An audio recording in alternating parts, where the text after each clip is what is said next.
पटेल की press conference हो रही है, सीधे आपको दिखाते हैं।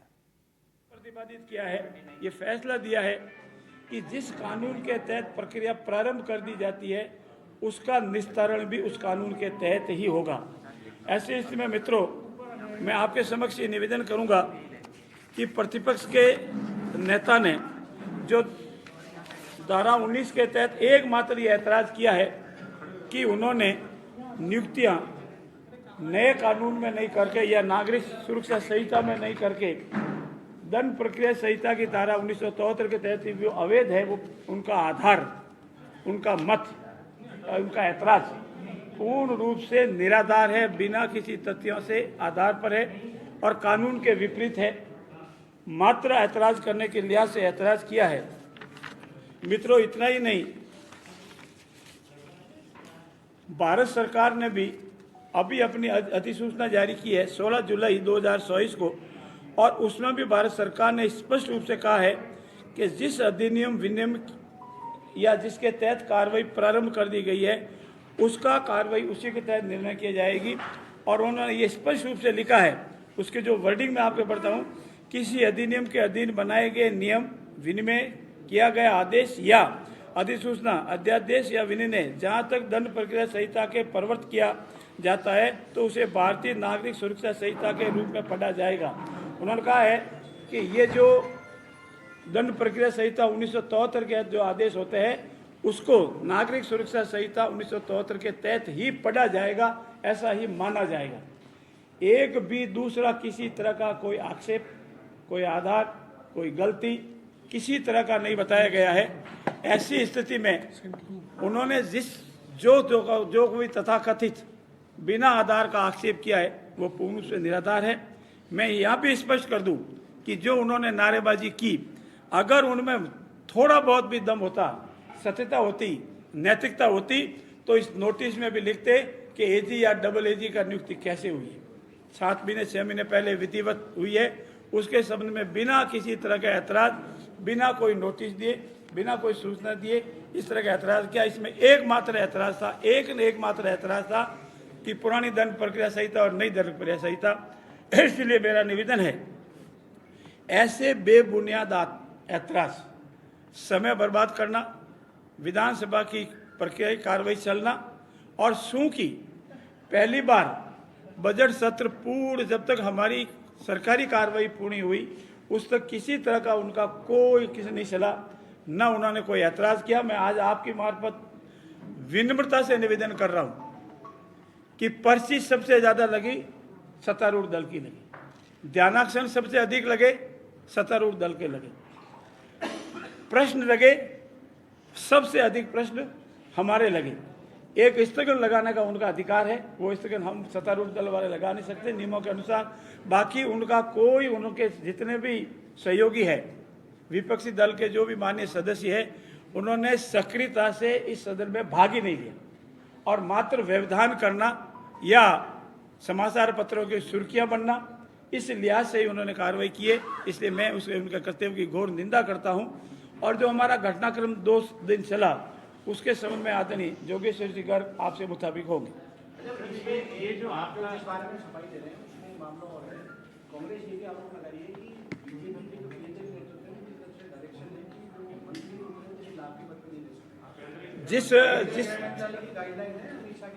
सकते। जिस गाइडलाइन का उद्धरण दे रहे हैं वो गाइडलाइन मेरे पास है, हम बिल्कुल विधिवत तरह से कर रहे हैं और इसमें किसी तरह का कोई नहीं है। अगर कोई व्यक्ति लाभ के पद पर जाता है वो मेरे से अलग है, पिछले टेन्योर में था, 2 बार बेस्ट काम करने की वजह से सरकार द्वारा उसे सम्मानित किया गया है। अभी भी 18 रिपोर्टेड जजमेंट उसके अकेले के हैं। तो जो व्यक्ति काम करेगा उसका अपना होगा, और जिस संहिता का ध्यान रहे ऐसा पूर्ण रूप से गलत, निराधार है, उसका कोई लेना देना नहीं। एक वन बाई वन आराम से।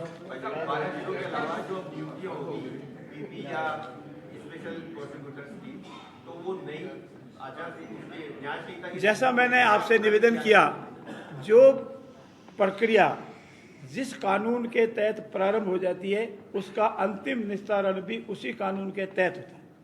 बाकी चीजों की बात कर रहा हूँ, वो प्रक्रिया भी उसी में प्रारंभ हो चुकी है। पैनल आगे बढ़ेंगे? पैनल कभी आ गया, सभी जिलों का कार्रवाई भी अंतिम चरण में है, सभी जिलों की।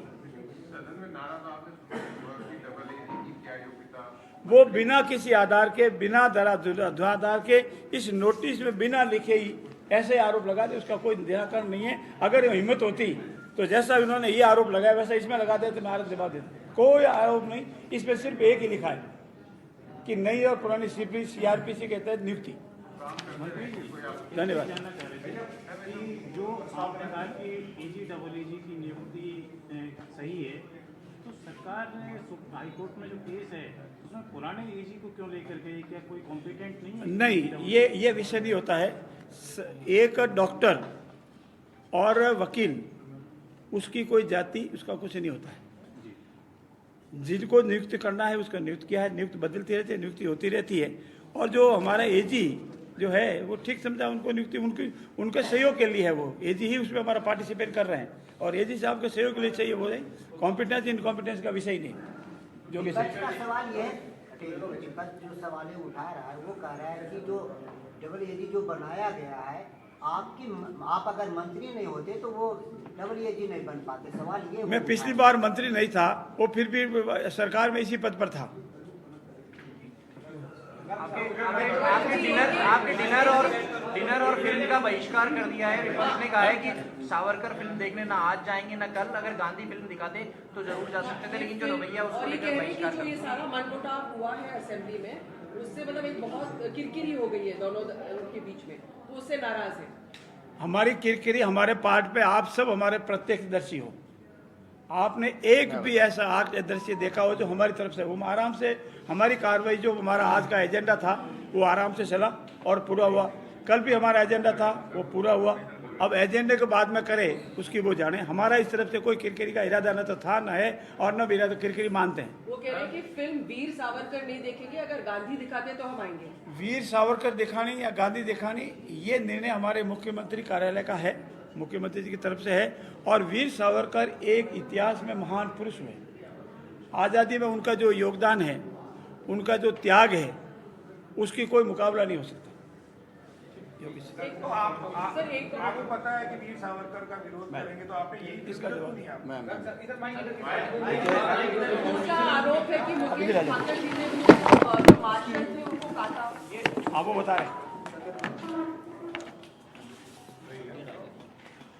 राजस्थान विधानसभा की बहुत उच्च परंपरा रही है और जो भी विधानसभा में कार्रवाई होती है नियमों के तहत और परंपरा के तहत होती है, और उसमें सारे प्रावधान हैं। यदि किसी को किसी पे आरोप लगाना है, कोई मुद्दा उठाना है, कोई बात कहनी है, तो हर तरह के प्रावधान उसमें है। और वो प्रावधान छपे हुए भी हैं और प्रैक्टिस में भी कई तरह के वो प्रावधान हैं, उनके तहत उनको आना चाहिए था। इतना यदि बड़ा मुद्दा उनके लिए था तो उनको केवल पॉइंट ऑफ ऑर्डर के माध्यम से क्यों आना चाहिए था। पॉइंट ऑफ ऑर्डर तो तब होता है जब नियम की कहीं अवहेलना हो रही है प्रक्रिया में, और उसको ठीक करने के लिए होता है। वैसा कुछ है नहीं। पॉइंट ऑफ ऑर्डर और पॉइंट ऑफ इन्फॉर्मेशन बहुत छोटी चीज़ें हैं। यदि इतना बड़ा मुद्दा है तो उसके लिए बाकायदा और नियम के तहत तैयारी करके उनको आना चाहिए था। डबल एजी का मुद्दा तो 6-7 महीने पुराना है। अब तक क्या कर रहे थे वो? सदन भी पिछले 3 जुलाई से चल रहा है। अब तक उनको उसमें भी नियमों के तहत आया जा सकता था, वो सब उन्होंने नहीं किया। तो उस पर आसन से कल यही व्यवस्था दी गई थी कि आपको यदि कोई आपत्ति है, कोई मुद्दा उठाना है, उस संबंधित नियम के तहत आप आइए और मैं आपको अवसर दूंगा, मौका दूंगा। उस बात को उन्होंने माना नहीं। अपनी मनमानी, अपने तरीके से उन्होंने सदन को चलाने का प्रयास किया, आसन को चलाने का प्रयास किया, तो आसन उस दबाव में नहीं आया और जो उचित निर्णय आसन को करना चाहिए था उन्होंने किया। आपने कोशिश क्या की उनको मनाने की? आपकी ओर से कितनी बार वो बता रहे। हमने उनको उस समय भी चलते सदन में भी प्रयास किया उनको समझाने का, वो नहीं माने। उनके सचेतक से भी, उनके नेता प्रतिपक्ष से भी संपर्क किया। उसके बाद जब वो किसी तरह से नहीं माने और निलंबन तक की नौबत आ गई, निलंबन के बाद हम लोग लगातार उनके संपर्क में थे। मैं भी और संसदीय कार्य मंत्री दोनों अलग अलग भी मिले, एक साथ भी मिले। उनके नेता से मिले, उनके उपनेता से मिले, उनके सचेतक से मिले, और भी उनके वरिष्ठ जो नेता है, पारिक साहब हैं या हरिमोहन जी हैं, उन सबसे मिले और सबसे उनसे कहा कि एक बार वो आदेश की पालना करें और वो निलंबित सदस्य बाहर चला जाए और उसके बाद अपन स्पीकर साहब से निवेदन करेंगे तो उसके बारे में पुनर्विचार किया जा सकता है, लेकिन पहले वो आदेश की पालना करें और आसन के प्रति सम्मान प्रदर्शित करें। वो उन्होंने नहीं किया। पहले भी ऐसे कई बार निलंबन हुए हैं और उस समय सब सदस्यों ने ये किया है, खेद भी प्रकट किया है, बाहर भी गए हैं, आदेश की पालना भी की है और उसके बाद उसका वापस निलंबन रद्द भी हुआ है। ये आज भी हो सकता था, कल भी हो सकता था यदि उन्होंने आदेश की पालना कर ली होती। उन्होंने जिद पकड़ रखी थी कि हम आदेश की पालना तो करेंगे ही नहीं, आपको ही अपना आदेश वापस लेना है। तो आसन की भी अपनी मर्यादा है, सदन की भी अपनी गरिमा है, उसका पालन करना हमारी जिम्मेदारी थी। वो माननीय अध्यक्ष महोदय ने भी पालन किया और हमने भी पालन किया। रात को भी हम 11 बजे तक उनके संपर्क में थे, वहाँ हाउस में भी हम गए हैं, फ़ोन से भी हम संपर्क में थे। अंत में जाके ये एक फार्मूला निकला था कि कल सुबह उनको वापस ले लिया जाए। उसमें ये हमने प्रस्ताव दिया है कि प्रश्नकाल पूरा होने दीजिए, प्रश्नकाल तक वो बाहर रह जाए, नापक्ष लॉबी में बैठ जाए या और कहीं बैठ जाए, और प्रश्नकाल पूरा होने के बाद आप निवेदन करिए, आसन विचार करेगा। उसमें हम भी सहमत थे। उन्होंने जिद पकड़ी कि नहीं, प्रश्नकाल शुरू करने से पहले ही हमारा निपटारा करो। तो फिर बाहर कहाँ गया वो? 1 मिनट के लिए वो सदन से बाहर नहीं रहा। सज़ा तो मिली नहीं, तो सज़ा मिलने से, भुगतने से पहले कैसे माफ़ कर दें? इस कारण से गतिरोध पैदा हुआ और ये प्रतिपक्ष की नादानी भी कह सकते हैं, हठधर्मिता भी कह सकते हैं कि उन्होंने सारे परंपराओं को दरकिनार करके इस तरह से आसन को जबरदस्ती निर्णय करने के लिए मजबूर करने का प्रयास किया। वो आसन उस दबाव में नहीं आया। आज भी जो कुछ चल रहा था, सदन की कार्रवाई ठीक चल रही थी। जो आज का एजेंडा था पूरा हुआ है, प्रश्नकाल भी पूरा हुआ है, शून्यकाल भी पूरा हुआ है और उसके बाद भी चर्चा थी, वो उसमें भी कई मान्य सदस्यों ने भाग लिया है। और उसके बाद ये अंतिम चरणों में ये निर्णय हमको और करना पड़ा। उसका इसलिए करना पड़ा कि एक तो जो निलंबित सदस्य है वो बार बार सदन के अंदर बैठे बैठे भी प्रवोक भी कर रहे थे और ऐसे वो अपने उनकी बॉडी लैंग्वेज ऐसी लग रही थी जैसे वो सदन के किसी निर्णय की परवाह नहीं करते। वो भी ठीक नहीं था। और फिर कल जब मार्शल से उनको बाहर भिजवाने का आदेश हुआ आसन से, उस आदेश की पालना के दौरान उन्होंने जो व्यवहार किया वो और भी बुरा था। उस निलंबित सदस्य ने खुद ने 2 पुलिसकर्मियों को अपने मुंह से दांतों से काटा है और 2 में से 1 महिला है। इतना भी उसको ध्यान नहीं रहा कि वो क्या कर रहा है, किसको काट है। महिला की उंगली पे पट्टी बंधी हुई है, उस पुरुष के हाथ पे पट्टी बंधी हुई है। दोनों को कल उन्होंने घायल किया है। तो ये और भी एक आग में घी का काम इसने किया कि जिसको इतनी भी तमीज़ नहीं है, इतना भी जिसको विचार नहीं है कि मैं क्या कर रहा हूँ, तो वो गलती की माफ़ी तो क्या मांगेगा। तो उसने, उस घटना ने आग में घी का काम किया। और फिर भी आज सवेरे और प्रश्नकाल शुरू होने से आधा घंटा पहले मैं स्वयं वापस अंदर गया हूं। नेता प्रतिपक्ष, उपनेता प्रतिपक्ष, सचेतक तीनों को एक तरफ लेकर मैंने कहा है, यदि आप लोग अब भी तैयार हो कि भी प्रश्नकाल के तुरंत बाद ये मुद्दा लिया जाए, उसके लिए आप तैयार हो, तो हम अब भी तैयार हैं। और यहाँ तक मैंने कहा कि हमारे वरिष्ठ नेता जो सदन में भी उपस्थित हैं वो भी आपसे आके बात कर सकते हैं। लेकिन उन्होंने कहा कि नहीं, किसी कीमत पे हम समझौता नहीं करेंगे। आपको करना है तो राइट 11 बजे करिए, प्रश्नकाल शुरू करने से पहले ही करिए, अन्यथा हमको कुछ नहीं करवाना। तो फिर इतना आसन को झुकाना, सदन को झुकाना, ये सब वो प्रयास जो कर रहे थे उसको हमने स्वीकार नहीं किया और हमने कार्रवाई चलाने का निर्णय किया। और उसके बाद भी आज भी पूरे काफी सीरियस है। अगर उन्होंने 2 सुरक्षा कर्मी को, तो उसमें कुछ अलग से मतलब खाली इसी निलंबन में ही मानेंगे पनिशमेंट या और कुछ नहीं हो सकता? अब उसकी तो अलग उस पुलिस के जो स्टाफ है उनके थ्रू वापस हमको वो अध्यक्ष महोदय करेंगे, उनकी जानकारी लेंगे किस किस को काटा है और उनके नाम पत्र भी लेंगे, पद भी लेंगे, सारा कुछ लेंगे। वो अध्यक्ष महोदय के अपने उस परिव्यू में आता है तो वो करेंगे, उनके सुरक्षा अधिकारी से सारी रिपोर्ट लेंगे और फिर उसमें भी कभी कोई आवश्यक हुआ तो एफआईआर दर्ज करना या क्या करना वो भी आगे जो उचित होगा। 2 लोगों जिसमें 1 महिला 1 पुरुष। योगेश्वर जी बड़ा मन दिखा देते हैं जब धारीवाल जी से जो अभिषेक निकल गया आसन को लेकर, उस पर माफ कर दिया, श्रवण कुमार को कर दिया, डोटासरा जी को कर दिया, जूली जी बोले थे, तो इस बार भी करते। उन तीनों मामलों में उन तीनों व्यक्तियों ने तुरंत सद्भावना प्रकट की तुरंत अपनी गलती को स्वीकार किया और चैम्बर में जाके भी और विधानसभा में भी उन्होंने उसके ऊपर अपने केवल शब्दों में नहीं पूरे अपने बॉडी लैंग्वेज भी पूरी भावना भी उन्होंने पकड़ की, इसलिए आसन ने भी बड़ा मन किया और हमने भी आसन के आदेश को स्वीकार किया। इस व्यक्ति ने पिछले 27 घंटों में एक बार भी ये भावना प्रकट नहीं करी या हाव भाव भी नहीं दर्शाए कि उसको कुछ अफसोस है या वो कुछ माफ़ी मांगना चाहता है, कुछ नहीं। वो तो सदन को और आसन को झुकाना चाह रहे थे, इसलिए ये सारा पंगा हुआ है। निलंबन के दौरान किन-किन सुविधाओं से वंचित रहेंगे? निलंबन के दौरान अब वो इस सदन के माननीय सदस्य नहीं है, तो सदस्य के नाते जो सुविधा मिलती है, जो प्रिविलेज मिलते हैं, वेतन भत्ते से लेकर और प्रवेश तक जो कुछ सुविधा मिलती है वो सारी सुविधा समाप्त। नहीं जोगेश्वर जी, 6 महीने बाद भी क्या सत्ता पक्ष उनसे माफी मंगाने की मांग करेगा या उनको वापस स्वतः ही इतना अशोभनीय व्यवहार करने वाले व्यक्ति को बिना माफी मांगे तो माफ किया ही नहीं जा सकता। बाकी 6 महीने बाद क्या होगा वो उसमें देखेंगे। ये गर्ग साहब जी, सबसे बड़ी सवाल ये है कि आपकी सदन को चलाने की सभी सदस्यों के साथ सबसे बड़ी जिम्मेदारी आपकी बनती है कि जी। इसके बावजूद आपको सदन में कहीं भी देखा जाता कि आप भी विपक्ष के छोड़ते रहते हैं, जबकि उन चीजों में कहीं ऐसा मैंने कब छेड़ा? जो गतिरोध हो रहा उनमें आपके तरफ भी उसमें में आप डाल। मैंने कब छेड़ा विपक्ष को? हमेशा विपक्ष को ऐसा कभी भी नहीं किया, ऐसा इन्होंने कभी भी मैं नहीं बता, देखिए सदन चलना चाहिए, ये पक्ष और विपक्ष दोनों की जिम्मेदारी है। और यदि सदन चलता है, मैं विपक्ष में भी रहा हूँ, यदि सदन चलता है तो उसका ज़्यादा लाभ प्रतिपक्ष को मिलता है, उनको अवसर मिलता है अपनी बात कहने का।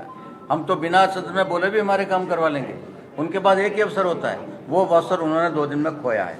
दूसरी बात ये है कि आप छेड़छाड़ की बात कर रहे हैं, मैंने कोई छेड़छाड़ नहीं करी, मैंने कोई प्रोवोक नहीं किया।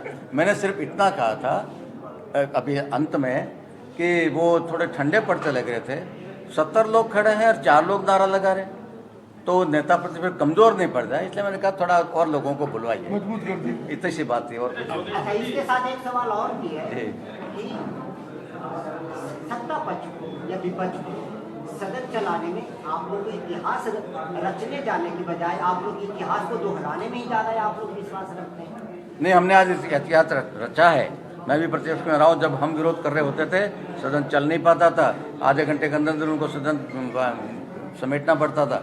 आज हमने पूरा एजेंडा पूरा किया है, सारी कार्रवाई की, आराम से की है। उनके विरोध के बाद भी, उनके हल्ला गुल्ला के बाद भी एक एक प्रश्न का जवाब दिया है, शून्यकाल के सारे काम पूरे किए हैं, शून्यकाल के बाद का भी एजेंडा हमने पूरा किया है। और ये पहली बार मैं देख रहा हूँ कि सदन के इतने और प्रतिपक्ष के इतने हाव के बाद भी सत्ता पक्ष पूरा अपना काम कर पाया। जोगेश्वर जी, एक नेता प्रतिपक्ष से कह रहे हैं कि जो निलंबन की कार्रवाई कल की गई तो आज की गई उसमें भी नियमों की पालना नहीं की गई, सब कुछ पहले से तय किया गया, वोटिंग नहीं कराएगी, ना हाँ पक्ष पूछेगा ना पक्ष। नियमों की पालना कितनी हुई कितनी नहीं हुई वो अध्यक्ष तय करेंगे, और वो उसके लिए भी वो शिकायत कर सकते हैं, करें, करते रहेंगे वो शिकायत। ये इतना तय है कि वो निलंबित हो चुका है, 6 महीने तक अंदर नहीं आ पाएंगे। वो अगली बार अगले 6 महीने की अवधि के बीच भी अगर वो विधानसभा अध्यक्ष से जाके माफी मांग लेंगे तो सत्ता पक्ष उन्हें माफ करेगा या सदन में माफी मांगनी पड़ेगी? सदन में करना पड़ेगा, सदन का प्रस्ताव सदन में होगा, आगे भी सदन में माफी मांगनी पड़ेगी। सदन का प्रस्ताव। 6 महीने के दौरान आपने कहा कि बिना विपक्ष की भी पूरा काम कर पाए, तो आगे भी क्या ऐसी रणनीति रहेगी? हम स्वागत करते हैं प्रतिपक्ष के पूरे सहयोग का, वो सदन की प्रक्रिया में भाग ले, सहयोग करे, सरकार की कमियां भी निकाले, और ताकि हम भी सतर्क रहें। लेकिन यदि प्रतिपक्ष भाग लेना ही नहीं चाहे, प्रतिपक्ष सम्मिलित होना ही नहीं चाहे, तो जबरदस्ती कोई किसी को नहीं कर सकता। गर्ग साहब, ये 6 महीने के दौरान कौन से अधिकारों से वंचित रहेंगे? सारे अधिकार जो एक सदस्य को मिलता है वो सारे अधिकारों से वंचित है, वो एक आम नागरिक है आज की तारीख। क्या विधानसभा के भीतर आप लोग स्वतंत्र है, बोल देते हैं आप लोग, क्या विधायक के लिए एफआईआर दर्ज कराना क्या जायज होगा या आप विधानसभा की इंटरनल? नहीं, वो आसन और अधिकारी चेक करेंगे। वो विधानसभा की पहले कभी हुई है एफआईआर जो झगड़ा हुआ है, पहले हुआ है।